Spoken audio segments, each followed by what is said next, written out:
बिस्मिल्लाहिर्रहमानिर्रहीम। अस्सलाम वालेकुम। सादा लोग सादा ज़िंदगी में हम आपको खुश आमदीद कहते हैं। उम्मीद करती हूँ मेरे तमाम देखने वाले खैर वाफियत से होंगे, जहाँ रहें खुश रहें, हंसते मुस्कुराते रहें और अल्लाह पाक के हिफ्ज़ व अमान में रहें। आमीन सुम आमीन। तो जनाब इसी के साथ करते हैं अपने ब्लॉग का आगाज़। आज हमारे कमरे में आपको ये सारा फैलावा नज़र आ रहा है। तो जी ये अज़ल्फ़ा का प्रोजेक्ट तैयार हो रहा है स्कूल के लिए। और आपको पता है माओं की पढ़ाई ना कभी ख़त्म नहीं होती जब तक बच्चे कॉलेज यूनिवर्सिटी में ना चले जाएँ। माएँ जो है ना मैट्रिक तक बच्चों की सपोर्ट करती ही करती हैं। तो अभी अज़ल्फ़ा जो है 7th क्लास में है और पेपर्स होने वाले हैं फाइनल। तो बस इनका ये प्रोजेक्ट जाना है। फारिग टाइम था तो अज़ल्फ़ा का ये 2-3 दिन से पेंडिंग पड़ा हुआ था, तो आज आपका ये फाइनल कर लेते हैं। तो बस अभी हम ये तैयार कर रहे हैं। तो जब ये फाइनल हो जाएगा तब आपको दिखाएंगे कि कैसा लगता है। तो व्लॉग में जुड़े रहिएगा। व्लॉग अच्छा लगे तो लाइक कमेंट लाजमी कीजिएगा। चैनल पर न्यू है तो सब्सक्राइब लाजमी कीजिएगा।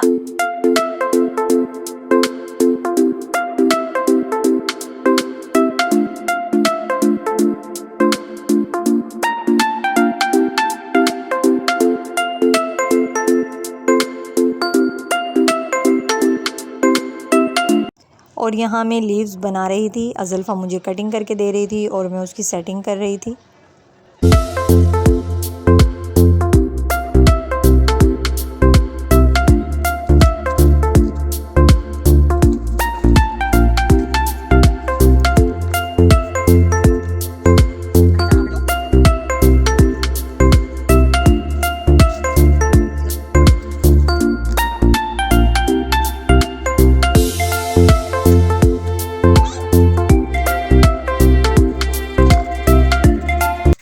इस प्रोजेक्ट को बनाते हुए काफ़ी टाइम हो गया था और शाम की अफ्तारी का भी मुझे इंतज़ाम करना था। तो बस हमारी कोशिश ये थी कि रोज़े से पहले इसे फ़ाइनल कर दें। तो बड़ी स्पीड में हम लोग जल्दी जल्दी काम कर रहे थे। और ये देखिए जी, ये प्रोजेक्ट हमने बना लिया था अज़ल्फ़ा का।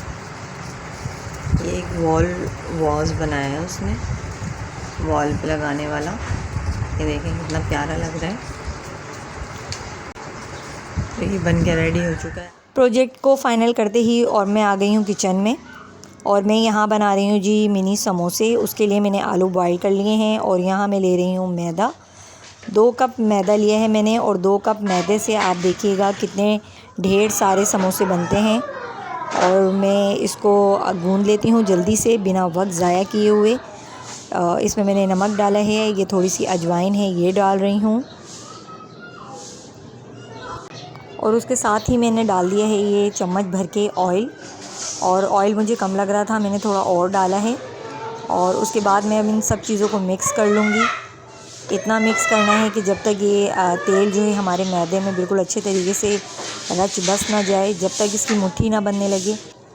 और फिर उसको हम गूंद लेंगे। पानी से मैं गूंद रही हूँ, सादा पानी है ये नॉर्मल। मैंने आटा गूंद लिया है यहाँ पर। अच्छे से गूंदने के बाद ना हमें ज़्यादा सख्त गूंदना है और ना ही ज़्यादा हमें इसको नरम गूंदना है। तो हम इसको थोड़ा सा रेस्ट देंगे हम। हमारे यहाँ इफ्तार में मिनी समोसे बन रहे हैं जी। पान इसमें भर रहे हैं जी इसकी स्टफिंग। और ये वो वाले समोसे हैं जो हम बेकरी से ख़रीदते हैं। तो ये हैं उनके छोटे छोटे नन्हे मुन्ने प्यारे प्यारे से बच्चे मिनी समोसे। ये देखें अफ्तार में ये बनाएं, बेहतरीन समोसे हैं ये। और ये 1 कप में बने हैं इतने सारे ढेर समोसे। ये देख सकते हैं ये सारे 1 कप मैदे से बने हैं जी। तकरीबन 24 समोसे हमारे ये बन के रेडी हुए हैं और ये आज ही सारे फ्राई होंगे। और हाथों हाथ बस इसको हम फ्राई करेंगे और अफ्तार में रखेंगे। ये यहाँ पे स्टफिंग डाल रहे हैं इरफान। बाकी ये सारे जो हैं वो मैंने बनाए हैं। और अज़ल्फ़ा ने बनाई है जी अपने लिए फ़्रेंच फ्राइज़ अफ्तार के लिए। जल्दी से बस आखिरी रह गया है, सारे ख़त्म हो गए हैं और ये बहुत इजी वे में बन जाते हैं। और अल्हम्दुलिल्लाह जी हमारे समोसे तैयार हैं, मिनी समोसे। ये देखें बिल्कुल बेकरी जैसे बने हैं ये, बेहतरीन और क्रिस्पी क्रिस्पी हैं ये। और रोज़े में भी थोड़ा टाइम बाकी है, गैस की वजह से हमने जल्दी फ्राई कर लिए। आज मैंने बनाए सिर्फ आलू वाले पकोड़े और ये कुछ पालक के पत्ते मैंने उसी मिक्सचर में जो है आलू वाले मिक्सचर में डिप करके फ्राई किए हैं और ये मुझे बहुत पसंद हैं। और इरफ़ान को भी, अज़ल्फ़ा को भी। अज़ल्फ़ा ने आज कहकर बनवाए कि मम्मा ये वाले पकोड़े बनाए। तो जी ये है आज की हमारी तैयारी। और साथ ही मैंने बनाया है जी कस्टर्ड मिल्क ड्रिंक। इसमें मैं तुक मलंगा डाल रही हूँ। दूध में मैंने कस्टर्ड को पका लिया था। बहुत लाइटली है ये और बहुत मज़े का बनता है। उम्मीद करती हूँ आज का व्लॉग पसंद आएगा। पसंद आए तो लाइक कमेंट लाजमी कीजिएगा। अपना बहुत सारा ख्याल रखिएगा। अल्लाह हाफिज़।